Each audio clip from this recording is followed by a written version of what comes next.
And that is a wrap on Democratic primary debate number 4. We're back here on YouTube with the Hill TV Live to break down the highlights, the lowlights, and worst pre-written quips. We've got a wide variety of friends of the show, including Hill TV's Jamal Simmons, The Intercept's Ryan Grimm, and Bernie Sanders' senior advisor, Chuck Rocha. All right, Crystal, first of all, what are your immediate thoughts after the debate? All right, well, first of all, I want to say that CNN picked some really random topics and some terrible questions, and much of it was wasted time. I mean, to ask all of the candidates to respond on impeachment to start off, a question that, yes, it's important, but they all agree on, right? To talk about Putin. Again, you all agree on these things, right? Gun control. Yeah, there was just a lot of that. So, okay, let's put that aside. We also had them running some interference for Elizabeth Warren, cutting off Tulsi Gabbard's attack on her. Let's also put that aside. I thought the real winners tonight were Bernie Sanders and Andrew Yang. I mean, Sanders, after his health scare, came out so strong, so on fire from the jump, went after Joe Biden in a very effective way, saying, okay, let's talk about getting things done. You got the Iraq war done. You got these terrible trade agreements done. You got a terrible bankruptcy deal done. So yeah, let's talk about that. I thought that was very good. And I thought Yang also very effective. And for the first time, look, he still got much less speaking time than he should be getting. But they centered a whole section around automation, around UBI, around the federal jobs guarantee. And that's a massive win for him. Yeah, exactly. And I cannot overstate how big that moment was for Bernie. Going after Joe, that is what people have been wanting to see from him from the very beginning. So to go after him and be like, you want to talk about getting things done? You got the Iraq war done. Biden was done. He literally was like, well, he started trying to argue about the specifics of Medicare for all. Every answer for Biden was terrible. And that's what I was about to get into next, is that Biden had the worst night by far of any of the front runners. We said at the beginning, it was absolutely his debate to lose. He couldn't make it more than 4 sentences without dawdling or bumbling at one point he was like, I'm the only one who's ever gotten anything done on this stage, and then proceeded to forget the things that he allegedly had done. It was and then look, I am not a person who is usually one who's like, that's sexist, but whenever he was basically taking credit for Elizabeth Warren's Consumer Financial Protection Bill, and then saying that he whipped the votes for it, which according to Ryan Grimm, who reported much of it at the time, isn't even true, and then saying you did a good job, I was like, that is incredibly patronizing and sexist. When he did that, basically pat her on the back moment of yeah, you did a nice job on that, it was gross. Look, this was Warren's first time out there as a real front runner. She had the bulk of the speaking minutes. She took incoming from a lot of people. I didn't think it was her strongest performance, but I also I don't think she took on water really seriously on any of those attacks. Look, when the centrists are going after her on Medicare for all, when they're going after her on the wealth tax, that's all gravy for her. She knows how to respond to that. That only endears her more to the Democratic primary base and really to America. It's a populist place to stand. It makes her look good when they're coming after her. I will say the weakest moment for Warren is consistently on healthcare. Is whenever she's like, I'm with Bernie 100%. And then she gets asked over and over again, well, okay, are you going to raise middle-class taxes? Bernie is very honest. He's like, yeah, we'll raise middle-class taxes and overall costs will go down. She won't say it. She just continues to repeat like a robot. Middle-class costs will go down. I will not sign legislation. It's like, that is not an honest answer. That's the honesty is what people actually want to see. I thought that was her weakest moment too. And the problem isn't even what your answer actually is. It's that in that moment, you look like a typical politician. Right, exactly. You look like you're evading the answer, and that's really the issue for her there. What did you think of Tulsi Gabbard's performance tonight? She called out CNN and the New York Times for calling her a Russian smear, which of course, a Russian plant, which of course is ridiculous smear. That was good, but I gotta be honest, I thought it was her weakest performance to date. She took way too long to wind up all the way to try and bash Elizabeth Warren. She let CNN cut her off because she took almost 2 minutes to get there. And the thing is, if you're gonna do something like that, you gotta be ready, go right off the bat. She was talking about her committees. She knows a little bit better than that. I was actually a little bit disappointed. I didn't see some of the strength that we usually see from Tulsi in these moments. We have that moment of Tulsi talking about CNN and New York Times. Let's take a listen. New York Times and CNN have also smeared veterans like myself for calling for an end to this regime change war. Just 2 days ago, the New York Times put out an article saying that I'm a Russian asset and an Assad apologist and all these different smears. This morning, a CNN commentator said on national television that I'm an asset of Russia. Completely despicable.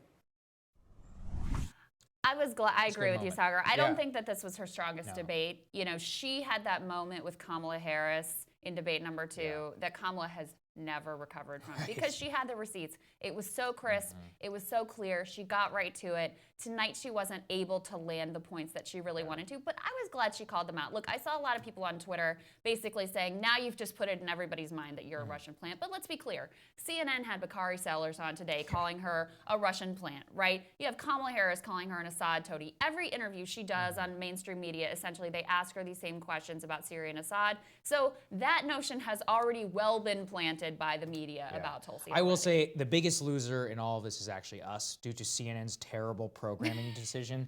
I mean, to spend 15 minutes on your friendship that taught you something, foreign policy discussion all about Putin, not a single question about the NBA or China. I mean, asking Bernie, I thought the way they handled the Bernie health thing was absolutely ridiculous, just coming out straight out and being like, are you fit, you know, after this health scare, and then going to the 2 other candidates who are 70 years old. I mean, look, I'm not saying these aren't legitimate questions, but the entire way that this was gone about was clumsy. The time, I mean, all that time on gun control, trying to create a moment between Beto and Buttigieg, wasted time for America when there's so much actually legitimate issues to talk about. No one is looking for the Beto and Mayor Pete like grudge match. I don't know what that was all about.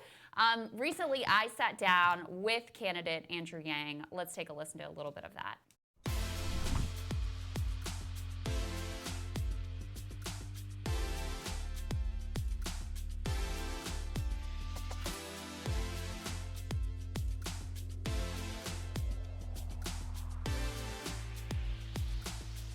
So here's the other critique I hear of you sort of from the progressive left, which is that you have a kind of fatalism, right? You basically say, Amazon's taken over, this is the direction that we're heading in. Rather than being able to change that trajectory, here's the way that we can cope. Let me give you this, you know, freedom dividend. Let me make sure that you're going to be able to make it with that inevitable reality. What do you say to that?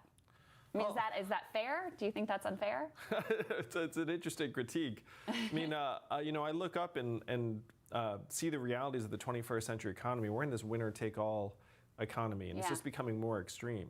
So to me, the logical thing to do is distribute the bounty to as many of us as possible, make us stronger, healthier, mentally healthier, improve our relationships and way of life. To me, that's a win, to see ourselves as the owners and shareholders of this country. I think that is the best way forward. And to folks who say we want to try and freeze time or forestall some of these changes, in some cases, they might be right that we'd have to look at that, but I think it'd be a very difficult approach across an entire economy or society. And do you see $1,000 a month as the starting bid, or is that the final resting place? I mean, what does the future of the freedom dividend look like, is I guess what I'm trying to ask. Well, we have to build an economy that revolves around our own well-being. Right now, GDP is leading us off a cliff. You have GDP at record highs, also at record highs in this country, suicides, drug overdoses, stress, financial insecurity. So our measurements are all wrong. The goal has to be that we actually start to optimize around our own health and well-being, our mental health and freedom from substance abuse, clean air and clean water, how our kids are doing. And so the freedom dividend is a foundation. And then we have to build the house on top of it. And the house is an economy that actually works for us and makes us stronger and healthier. So how does that work? Well, the way it works, Crystal, is as your president, I go down the street to the Bureau of Economic Analysis and I say, hey, GDP, almost 100 years old, really out of date and kind of useless. What we should do is we should upgrade it and modernize it to the American scorecard that would include our health and life expectancy, mental health, and these other measurements, and then start moving the economy in that direction over time. And the freedom dividend would help lay the groundwork for that, but then we'd have to try and direct our own energies towards solving the real problems of this time, like climate change, like the mental health crisis that we're in the midst of, that so many people are experiencing around the country. If you have the wrong measurements, you will never make progress. First, we lay the foundation. Second, we get the measurements right. And then third, we start directing our energies towards solving our real problems.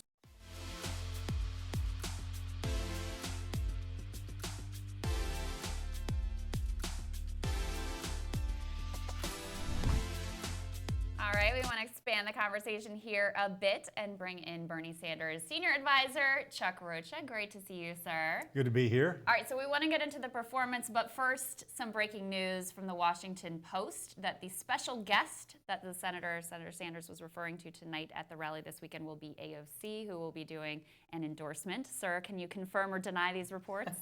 I can tell you that she will be in attendance, and I would encourage everybody to come out on Saturday to our rally in New York City to hear what AOC has to say. That is a huge deal. What is it? What would it mean for the campaign to have that endorsement? What does she represent?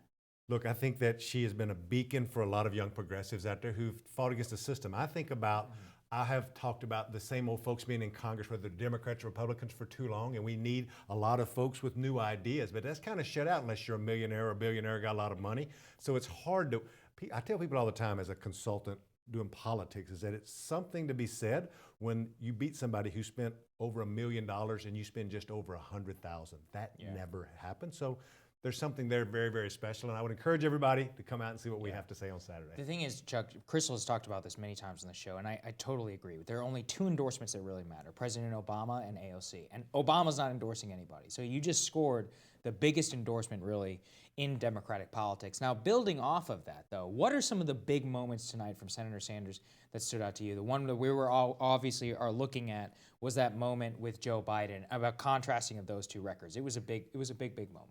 I think that you're right, and I think, thinking about the weeks and the weeks leading up to this and what the campaign's been through, the first thing is we wanted everybody to see what we have been seeing that we couldn't forecast, which was he is big back, better than ever. He's strong. Like, it's all we could do. I tweeted out, I've come from East Texas, and I tweeted out a wrestling analogy right before the back of people holding back this wrestler. And that's literally what it's been like for all of us for the last few weeks, because he is ready to go. We've been like, look, you should rest a little bit. Yeah. And he's like, no, feel good. Let's go do this. Rock and roll, right? So that's how this whole, and the energy of the Biden transition or the contrast is really, really a big deal, right? I think that fire is undeniable. However you feel about Senator Sanders, I don't think anyone could deny that he had a very strong performance tonight. Let's take a listen to a little bit of what Senator Sanders had to say about health care.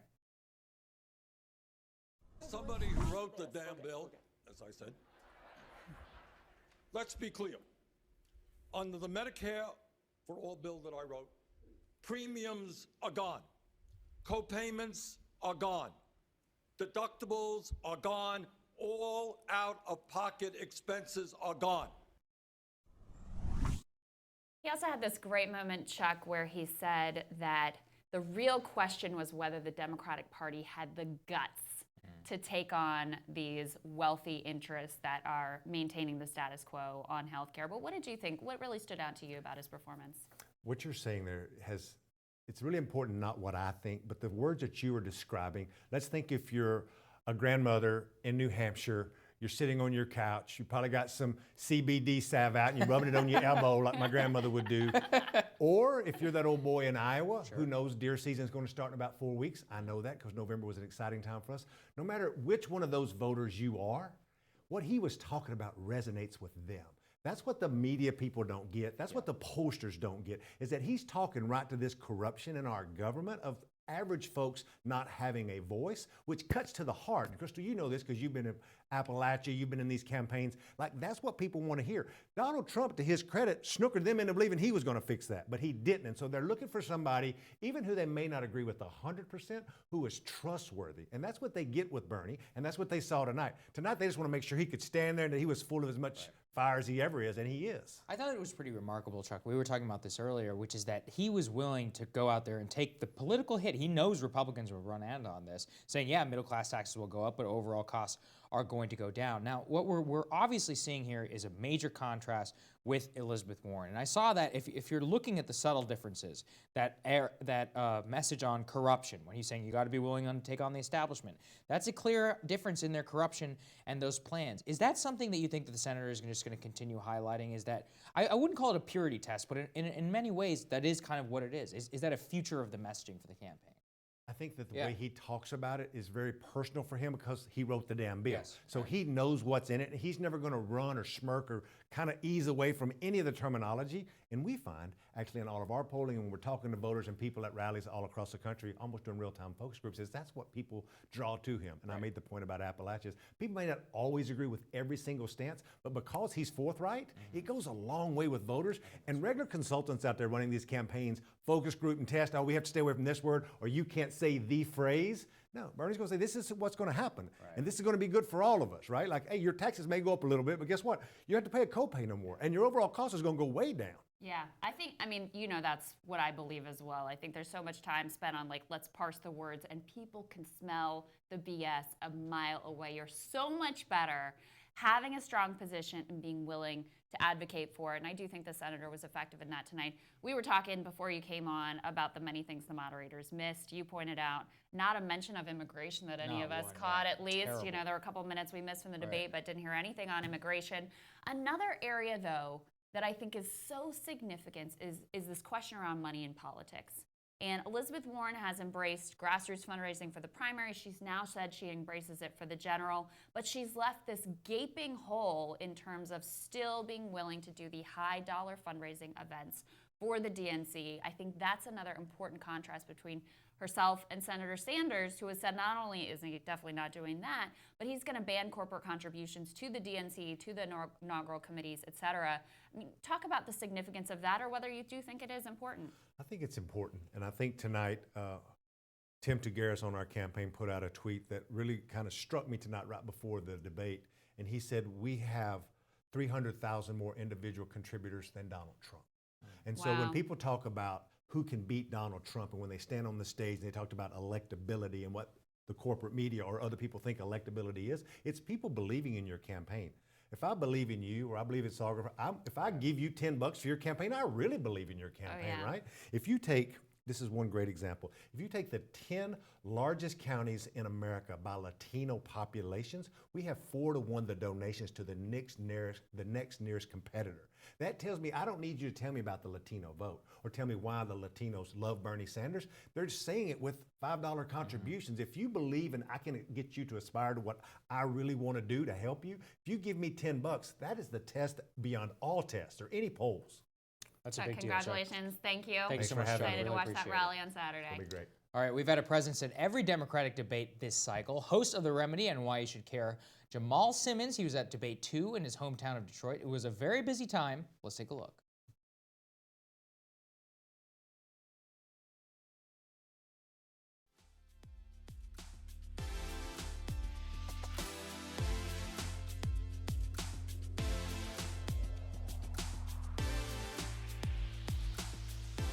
Go ahead, Alex.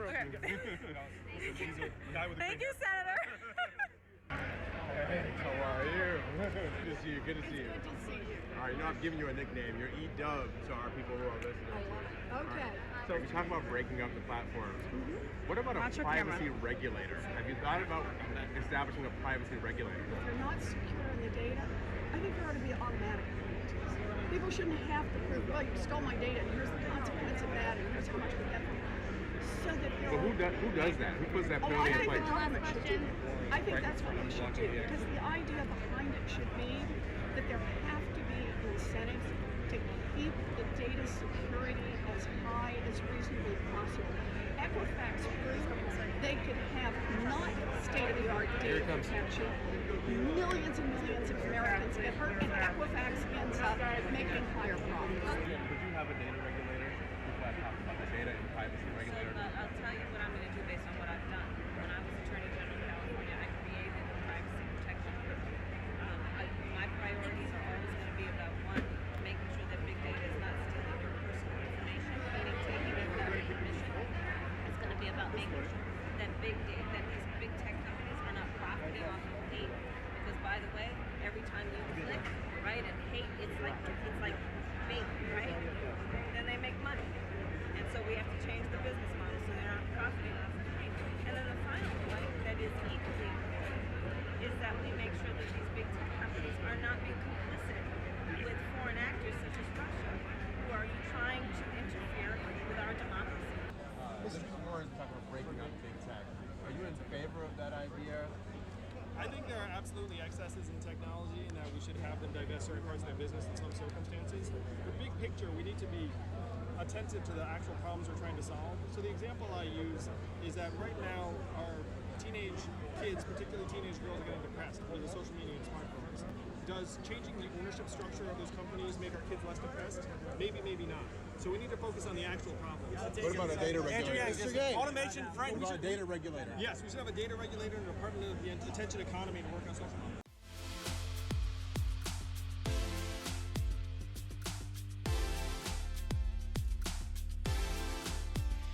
All right, Hill TV's host of The Remedy. Why you should care what America's thinking, an all-around great guy, Jamal Simmons, joins us now at the table. Jamal, been at the debates before. What do you think of the candidates' performances tonight? What are your main takeaways? Oh, I think we saw Democrats having really good spirited conversation. There's a lot going on back and forth. Elizabeth Warren clearly was getting the incoming. Sometimes she did well, sometimes she didn't take on so well. I think she's going to have to answer some more for the payment plan for Medicare for all. I think it's going to be something that lasts. Bernie Sanders came in. I think he was strong. He looked strong. He was funny. I think so. He probably allayed a lot of people's concerns about his health tonight. That was probably a good thing. Joe Biden did not allay people's concerns about his health. Quite to the contrary. Yes. Contrary. In fact, we have a little bit of Vice President Biden trying to answer the concerns that Hunter only, I would say, exacerbated with the big interview that he did this morning. Let's take a listen to the Vice President. Look, my son did nothing wrong. I did nothing wrong. I carried out the policy of the United States government in rooting out corruption in Ukraine. And that's what we should be focusing on. And what I wanted to make a point about, and my son's statement speaks for itself. He spoke about it today. Yeah, I mean, he just kept saying, my son's statement speaks for itself. And he said his judgment. Right, I'm proud of his judgment, were the words. Now, look, tonight, the other candidates didn't jump on, right? It was just that singular moment, and then they all moved on. Yeah. But those questions about what the heck Hunter was thinking and what the vice president was thinking, letting Hunter do all these things, those still remain. You know, it's probably got to be very tough to see your son, your child get attacked in a public way, the way this is happening. You've already had the personal family tragedy. Hunter obviously is wrestling with his own demons. I think Joe Biden probably just wrapped his arms around him, because otherwise that's a story that Joe Biden distanced himself from his son. And whatever happens, he's still his kid. Well, you can't change the past, but he spent decades basically profiting off his dad's name, and he essentially admitted it this morning. Yeah. And that was the thing, too, about Anderson Cooper's question, which is he really asked him. He was like, look, why did you think this was appropriate while you're a vice president, but now if you're president, you're not going to rule it out? And Jamal, I mean, by doubling down... He had bad judgment. Yeah, I mean, that's the weird thing, is like Hunter is like, oh, I probably shouldn't have done this because of the whole swamp thing. I believe that's a direct quote. And Joe Biden is like, I'm proud of my son's judgment, and we never talked about it, even though in Hunter's interview, he's like, yeah, we did talk about it once. I think there's a lot to play with here, and that he did himself no favors by addressing it. The other part of this is, in the Democratic Party, which they're all running for the Democratic Party nomination, people are way more upset about what Don Jr. and Ivanka and you know, all the Trump kids are doing. Of course. And so there's always that flip side to it. So how much do we want to sit around, Democrats say, and like, you know, self-flagellate, or do we want to go after the Trumps? I totally get that, and that's absolutely true. The problem is when you've based your entire case on electability. Sure. And you want to be the person to go up against Donald Trump. Sure. How easy is it for Trump to muddy the waters here, just like he did with Hillary? He started out muddying the waters. That's the whole point, I think, of the Hunter Biden attack, I think, for Trump, is that he gets to go after the Bidens on a question his family is right now living the opposite side of, right? I do think the major Biden moment was actually Bernie versus Biden. I mean, I think that just is the true wound within the Democratic Party. And Bernie did very much what Donald Trump was willing to do in 2016, which is look at somebody like Jeb Bush and be like, your brother got us into war. I mean, looking him straight in the face, you got us into the disastrous war in Iraq. I cannot tell you, like, as a younger person or anybody who feels anti-establishment, that is something that people are desperate to hear. Well, and I think it really struck him. He had a whole litany there. He said, you want to talk about getting things done? You got Iraq done. Yeah. You got NAFTA done. Right. You got TPP done. You got this bad bankruptcy bill done. So maybe that record isn't And so he had great. no response. Yeah. Zero. I mean, Well, Biden had a bad night in general, I think. But Well, what do you think speaking the of pundits will say? bankruptcy, speaking of bankruptcy, there is that moment that happened between Biden and Elizabeth Warren, where where Biden tried to take credit for helping to get CFPB passed, and Elizabeth Warren looked like she was swallowing so hard not to say whatever was on her mind about what really happened. Why do you think she didn't? Why do you think she held back there? There's some We all strategic noted I think there's some strategic decision they made not to get into a fight with Biden. And it felt like all night people were sort of avoiding the fight until Bernie came for him in the end. People were sort of letting him do what he does and let him go. If you look at his poll numbers, they're sort of sliding. Warren's numbers are going up. She's got to convince some of his voters to come over to her at some point. She probably didn't see a lot of margin in going after him directly. So bottom line it for us here, Jamal. Do you think we will see any movement in this race as a result of this particular debate night? No, I think the trend lines are pretty much in place about what's happening in this primary. The question is going to be what happens if Biden slides more and more of his voters become available. Yeah. Who gets them? And that's what we don't know. Yeah, we that's don't the fight know of the who gets century. the Biden voters Well, if Biden doesn't keep We've talked about it a lot here. The polling for now shows that a lot of those people are going to Bernie Sanders. So Bernie showing up, if anyway, taking out Joe Biden here does make a big case for him to see some possible rise in the polls. I'll give you one historical precedent. In 2004, when John Kerry was running for president, this was a very similar dynamic. People were looking to beat George Bush. It was a Bush re-election. They were looking to beat George Bush, and we saw these voters move around the Democratic primary a lot. They ultimately settled on Kerry because they thought Kerry was a winner. I think you've got to be a winner in order to hold these voters, and anybody who looks like they're just shaky, they may not make it. And here's the thing, for the other candidates on the stage who are all hoping Mayor Pete to be the Joe Biden alternative, whatever, the two candidates who are likely to benefit from a Biden slide are Bernie Sanders and Elizabeth Warren. So sorry to crush the dreams. Jamal, thank you so much. It's Thanks, true. Jamal. Thanks, guys. Yeah, of course. It's great to spend time with you guys and not have to get up so early in the morning. That's right. Yeah. We still have to. We'll all be hating ourselves tomorrow morning when we do Rising, which you should watch, by the way, tomorrow morning. Before tonight, Congresswoman Tulsi Gabbard was not on the stage for Debate 3 back in September, and Tom Steyer has not been on the stage before at all. Take a look at some excerpts from our interviews with each of those candidates.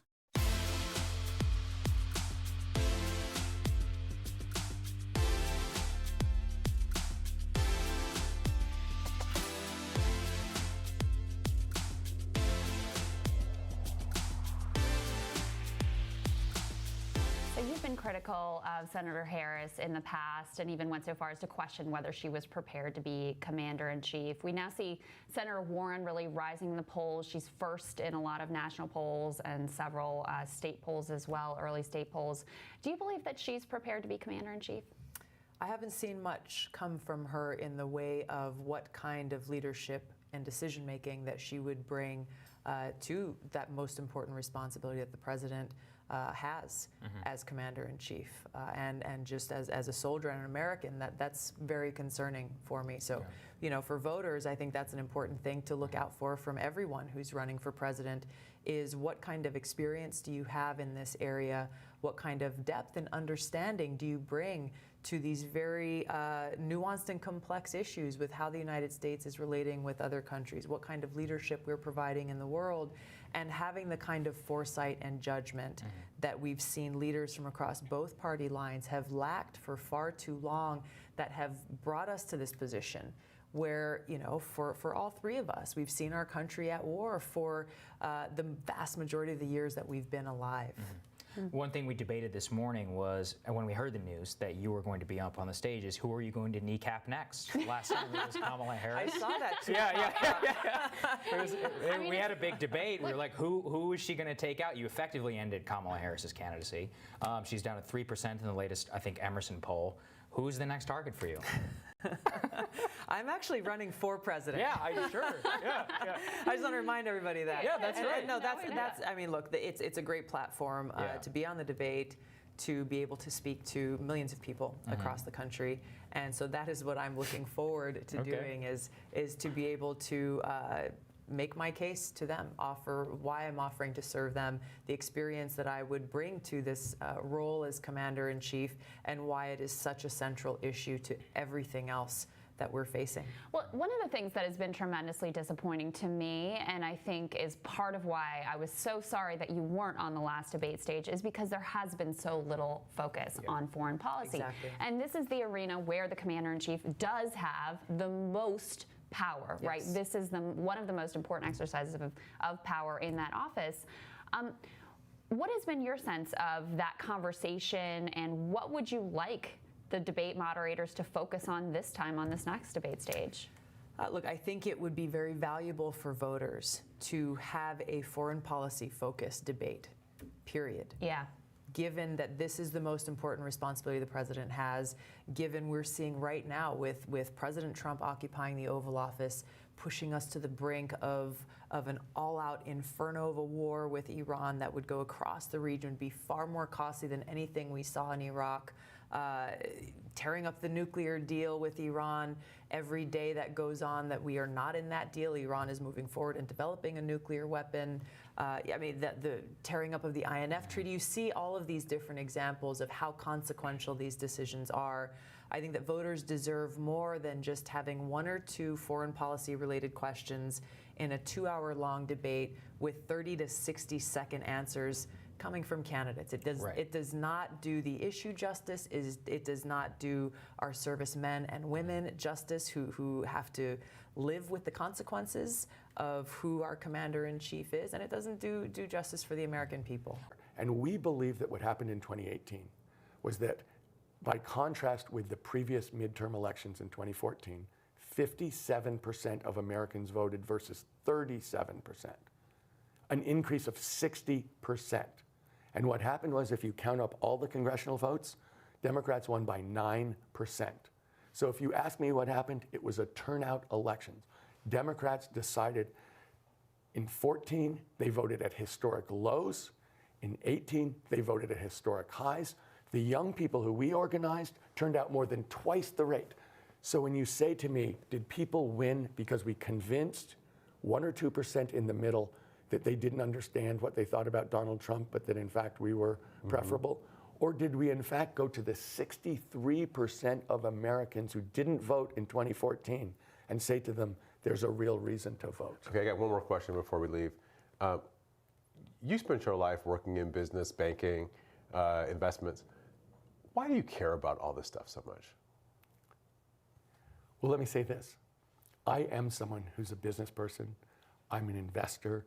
It's something that, for me, I enjoyed, and in some ways, figuring out political, economic systems, industries, how companies work, is fascinating for me. It's just a gigantic puzzle.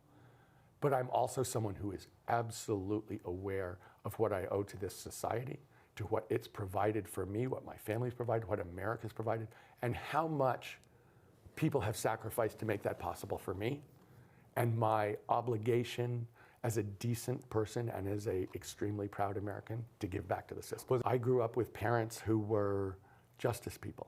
My mom ran school volunteer programs in the poorest public schools and in the Brooklyn House of Detention. You know, my dad was a Nuremberg lawyer. They had a sense of extreme pride in America, but a sense that justice was an ongoing process, that we started in an extremely unjust place in many ways. I mean, if you think about the Constitution, it includes things that are abhorrent to us today, but that the process of justice is one that you have to work for. And I think that if I had made my life about taking advantage of the opportunities I was given, that I would feel it was massively incomplete. I view myself as ridiculously lucky to be able to be part of the people pushing towards justice in America. I view that as a great gift, that I have the time and the capability to be part of that group of people pushing hard, and it's, you know, an incredible joy for me.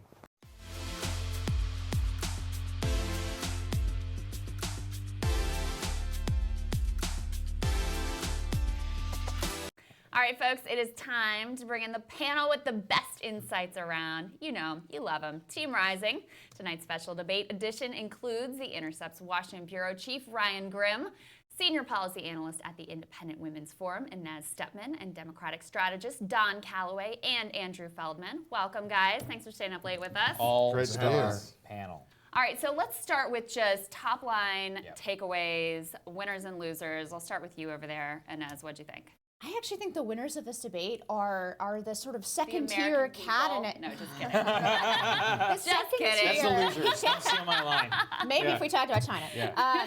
No, I think the second-tier candidates, I mean, I think this was one of their last chances to sort of break out as that top three really solidified. And then who's actually the story? A large part of the story after this debate, it's Klobuchar, it's Mayor Pete, it's Tulsi, it's Andrew Yang, right? Like, I think this kind of broke into that top three a little bit, or at least gave people some second thoughts about some of those folks. So, and then in terms of losers, I think Elizabeth Warren didn't take the hits in the best way possible. It is sort of her first time taking those hits and having that target on her back. And Biden is a loser in this, but I think it could have been a lot worse for him if they'd actually focused on Hunter. So that's a good point. Could have been worse. The bar was low, but could have been worse. What do you think, Andrew? Well, look, I think Bernie Sanders is a winner of tonight. I mean, he had his biggest debate moment yet, coming in, people unsure of his health scare, and he was strong. He was absolutely strong. There was no difference between Bernie tonight as Bernie in the first three debates. So definitely a winner for Bernie. I would say he was stronger. I think there was a difference. He was better. That's even better for him, right? I mean, I thought he was humorous. He didn't come off as this angry old man, as I sometimes think he does. But I thought he came off well, and I think he's going to live to fight on. And with that announcement that I know you've talked about with AOC appearing on Saturday, that's big news to excite that campaign. Very big deal. Who are the losers tonight, Andrew?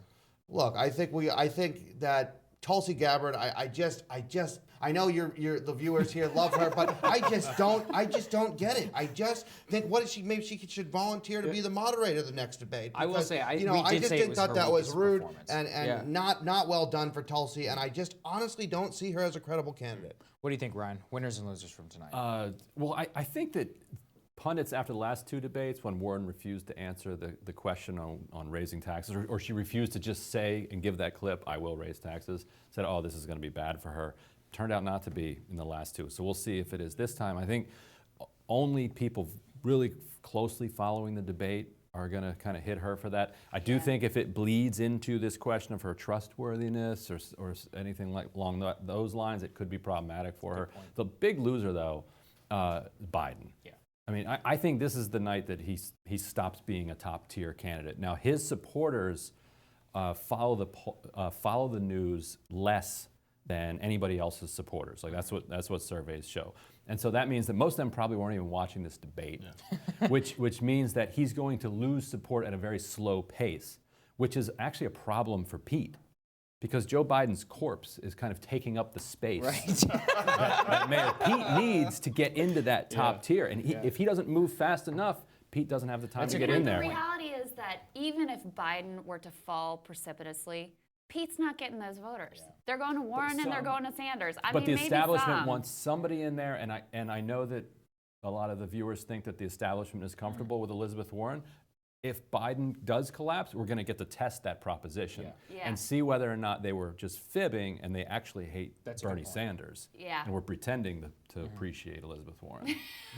What do you think, Don? That's a long game. That's a complicated, long game you've just spelled out there, Ryan. What do you think, Don? I'm just put it out there. No winners, no losers, a net neutral for everybody. I don't think that changes anything? No, I don't think that anybody on the bottom tier really broke through tonight. I don't think that anybody who was a top tier candidate tanked. I think that everybody essentially maintained. And frankly, it's getting exhausting. I'm at a place where I feel like it's time to start winnowing this thing down. You take December out of the equation because people are paying attention to the holidays as they should be. January is a sprint towards Iowa. We're halfway through October, so we've got about a month left. And I think November's Thanksgiving too. November's Thanksgiving, right. And I think that folks need to, the marginal candidates, hey, thank you. You literally and figuratively contributed to the conversation, to the debate. It's time to move on, and let's focus on the people who have a real shot to move forward. You've had enough of Tom Steyer already. You know what? Only just arrived, Tom Steyer may actually be the loser because, what's the purpose of qualifying if you're not going to jump in there? Right. I mean, he's got to have a professional staff training him. Listen, man, they're not going to give you the microphone. All these people are as ambitious as you are, despite not being billionaires. Jump your ass in there, man. What are you doing? Right. Don't just stand there. Well, and because we do substantive policy analysis here only, I'm not going to talk about the tie and how horrendous it was. I mean, the main thing that I saw, I think you're right, but the thing is like, if it is net neutral, that's losing if you're a second-tier candidate, right? Absolutely. That is the thing. Is other than Andrew Yang, that's why it's time to move on, right? It is time to move on, and that is real. I mean, Amy Klobuchar, Pete Buttigieg, Beto O'Rourke, Julian Castro, none of these people had the breakout moment. Even if they're going to be on that next debate stage, it's time to go. Let's talk a little bit about that, because Inez said she thought Amy and Pete did well tonight. Yeah. I did not, but I'm interested in hearing what you saw and what others may have seen in them potentially. So I guess I'm the minority voice here. I actually think that we heard from more folks tonight than I really thought we would. And I do think that more moderate lane is not the majority in the Democratic Party, but it is a lane. And when you have a lot of candidates on the stage, I think they are going to be competing for, somebody is going to take that lane when it comes down to when there are only 4 or 5 candidates left on this stage. And I think they both performed better than Biden. And I think, more importantly, they've reminded people they exist. Because all we've been talking about for the last few weeks, I feel like, is those top 3 candidates. And on Twitter tonight, their names trended. They're going to get some fundraising out of this. They're actually going to add the conversation. And then especially Andrew Yang, I thought actually got his moment with UBI and automation and actually got to answer some of the questions that he is equipped to answer, really well equipped to answer. I thought Andrew was very strong tonight. I thought this was his strongest debate performance. Absolutely. He's still got very little time from the moderators, but the fact that they focused an entire section on automation, federal jobs guarantee, UBI, I think they've been watching Rising, frankly. But anyway, happy about that. That was a real sort of like coming of age moment for him, right? He just raised $10 million. He's gonna be around here for a while, and the moderators are actually focusing on his core ideas here, Ryan. Yeah, and he should be proud of what he's accomplished. He's got another debate in November that he'll have qualified for. And on Amy Klobuchar, after every debate, people say Amy Klobuchar did great. She really connected with our mythical vision of the American voter. And then the American voters weigh in and they're like, no, no, actually no, that's not her at all. Right? Same thing with Pete. Same thing with Pete. And Ryan, you had a great point, which I want Andrew to actually expand on, which was about how Joe Biden is, so the people who believe in the mythos of Joe Biden, it's going to get very hard to destroy that 40-year, basically veneer that he's constructed around him. He was around in the Senate. He was around for Obama. And so if you're watching the Nats game tonight and you're not watching this debate, you don't see the utter collapse before your very eyes. I mean, that's always going to occupy that moderate lane, don't you think, Andrew? Sure, but if you're in a way, but if you're the Biden camp, you are not happy that Mayor Pete really punched well tonight, right? He took a much different approach than different debates. He was very aggressive tonight. He was jumping at people, and he was taking some real hits. And guess what? CBS poll shows Pete Buttigieg is 14% in Iowa. Right. That is not good for Joe Biden when Joe Biden is trying to solidify the moderates, and that's not happening. So Mayor Pete may not make it, but if he continues to raise $20+ million and is polling like he is, Joe Biden may not make it either. Well, Sagar was looking at some of the fundraising numbers. Apparently, part of why Mayor Pete may be up a little bit in Iowa is he's been spending those millions that he raised. He's been spending like crazy, which look, Elizabeth Warren spent a lot early and took heat for that, but it clearly paid off. She built an organization that's now delivering for her, but that's a bet. I mean, what do you think, Don? Do you think Pete did himself any favors tonight? Well, I just think I liked to see the aggressive Pete, but I also recognize that some people thought that he came off a little bit angry as opposed to in previous debates. Pete's thing is being mild-mannered, is being thoughtful, but I think he clearly had it in his mind that he wanted to come out and look like a fighter tonight, and I'm not sure how that resonated. It didn't offend me, but I'm sure that it didn't resonate with a lot of folks. One moment where I don't think it landed. One moment I felt that went too far was his back and forth with Beto O'Rourke. Everyone could have projected that was happening. And he was mean. He clearly, it was not about the gun policy. It was, I don't like Beto O'Rourke. And I don't make that clear. I think he shares that with America. That is the thing about, though, and as we were talking about this earlier, about CNN, which is they wanted that to happen so bad, right? So that they had this entire manufactured BS moment between Beto and Pete, which nobody asked for.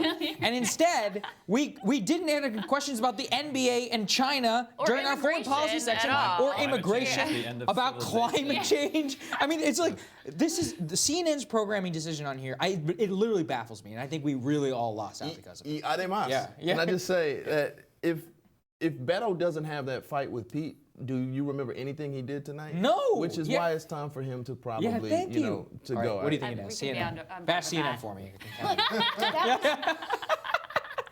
Well, there's a lot of reasons to bash CNN.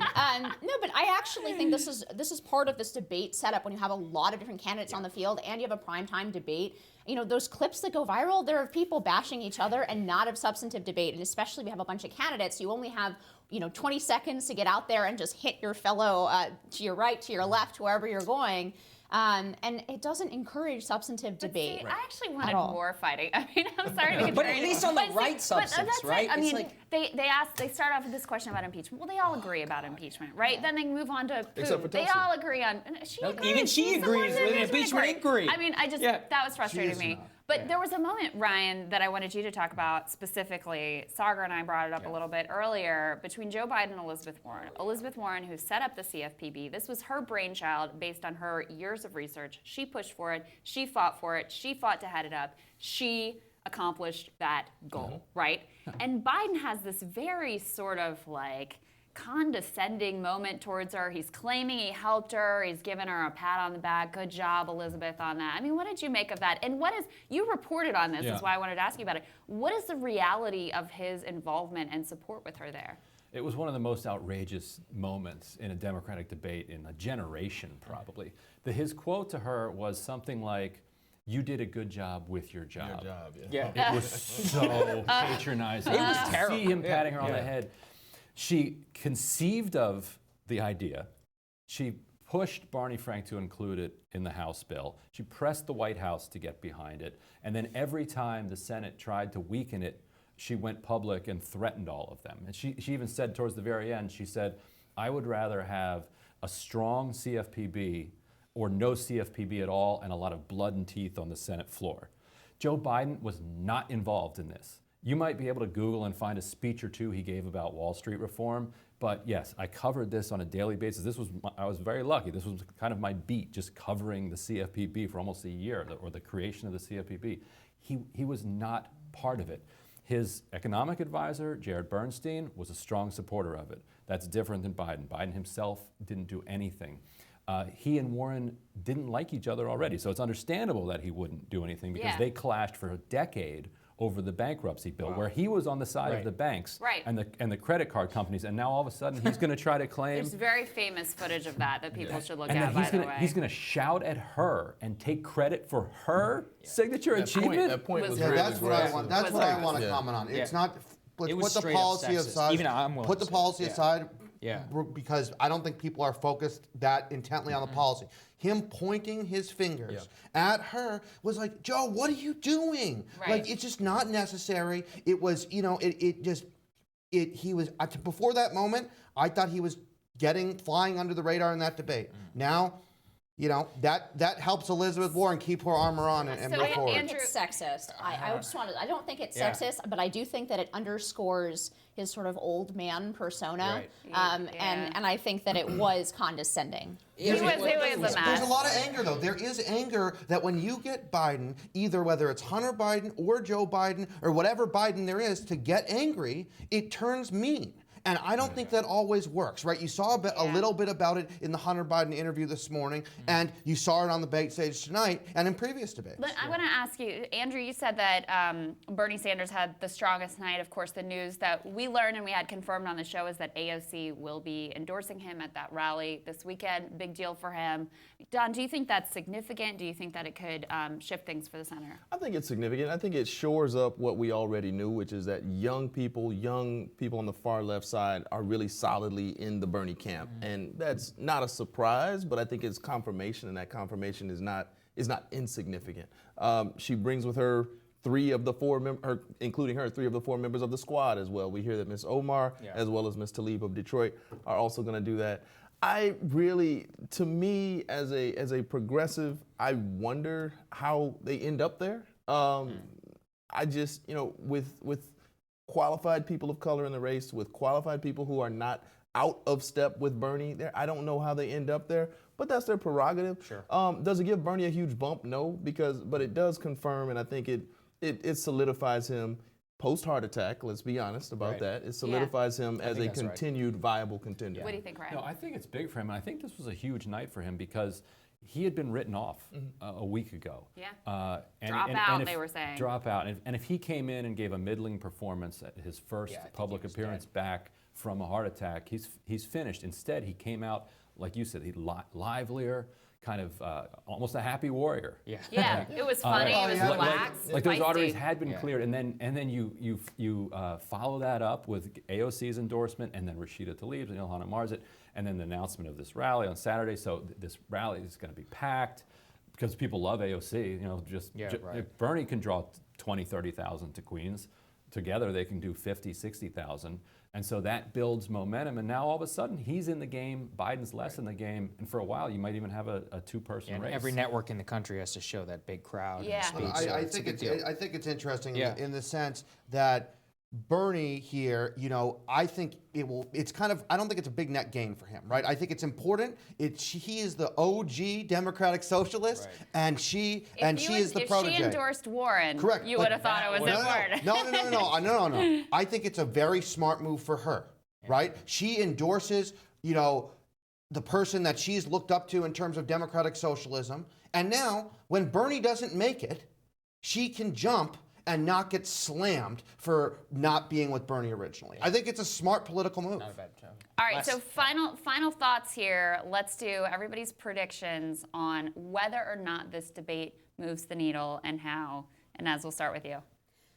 I do think that some of those candidates will see a small bump enough to keep them in the race, whereas, you guys think that we would have been talking about Bernie dropping out if he had not done a good job. That's probably true. But I also think we would have been talking about putting pressure on some of these folks to start dropping out, and I think at least a few of them have given themselves enough name recognition, enough coverage to stay in the fight. So that's my prediction, is that you actually will see at least moderate bumps for some of these people to keep it more than a 3-man race. Yeah, what do you think, Andrew? No, I think that nothing changes after tonight. Don, you already... But I still think they'll stay in the race. Right, Don, you've already claimed that ground. If there is a winner, it is Andrew Yang, in as much as he took a marginal idea and made it a part of the mainstream conversation on a national stage. That is remarkable. I think Cory Booker had a pretty good closing. It showed why people are inspired and excited by Cory Booker to the extent that anybody stands out.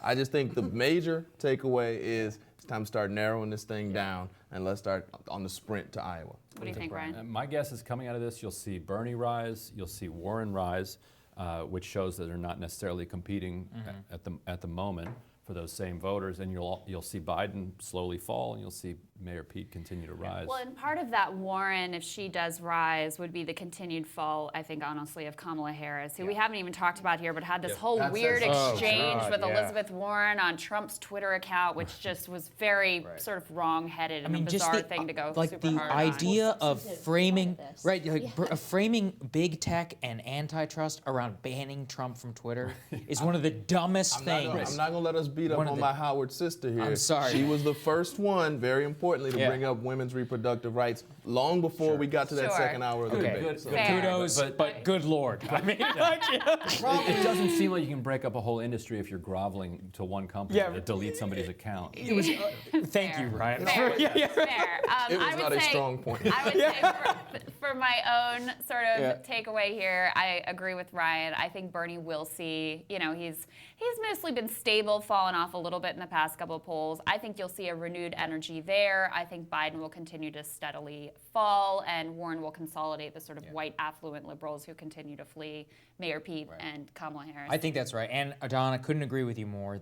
From a single, a nobody candidate it's to amazing. a 10-minute debate segment for the Democratic presidential nominee, That is an Overton window shift that people who have been in politics their entire lives have never changed the discussion that way. So Andrew Yang, I think one of the biggest. Maybe some of the other candidates could learn from actually standing for something and having a vision. It's amazing how far that goes. One thing real quick I want us to keep our eyes on is I think that Warren is going to have to release a health care plan in the coming weeks. Yeah. She does need to do that. That's a good idea. Guys, thank you so much. Great Thank to you have for staying you all. up Thank for you for us. staying up late. Appreciate You're all it. Great to be here. fabulous. Brilliant insights. Appreciate you all.